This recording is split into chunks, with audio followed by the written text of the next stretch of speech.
రాష్ట్ర ప్రయోజనాలు కాపాడడానికి లేకపోతే, రాష్ట్రానికి వచ్చిన నీళ్ళని కూడా కాపాడే స్థితి లేకపోతే ఇదేం దద్దమ్మ ప్రభుత్వం?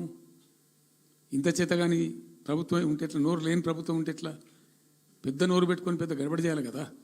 ఒక 10 టీఎంసీలు పోతేనే ఒక్కొక్క రాష్ట్రం ఎక్కడ దగ్గర పోయి కొట్లాడతారు. ఇవాళ మొత్తం డిపిఆర్ఏ పంపించి ప్రాజెక్ట్ని ఆగం చేసే పరిస్థితి వస్తే సప్పుడు లేదు. ఒకటి. రెండవది, ఇప్పుడేం చేసిండ్రు? ఇరిగేషన్ మంత్రికి లెటర్ రాసిండు.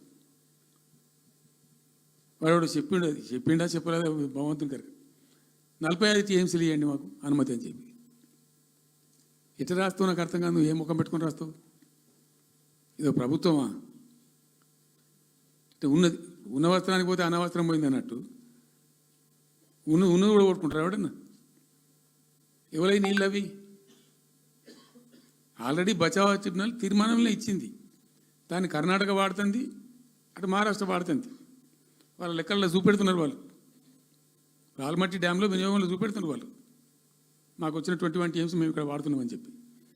ఆ 2 ఎగువ రాష్ట్రాలు వాడుతుంటే ఇక్కడ వచ్చి మనకు వచ్చినటువంటిది బాజాప్తా, అది కూడా ట్రిబ్యునలే కదా. బచావత్ కూడా ట్రిబ్యునలే కదా.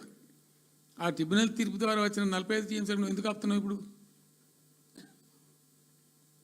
ఇది రాష్ట్ర ప్రభుత్వమా? అసలు ప్రభుత్వం ఉందా? నిద్రపోతున్నారా? ఇంతసేపు రియల్ ఎస్టేట్ దందా తప్ప ఇంకోటి లేదా?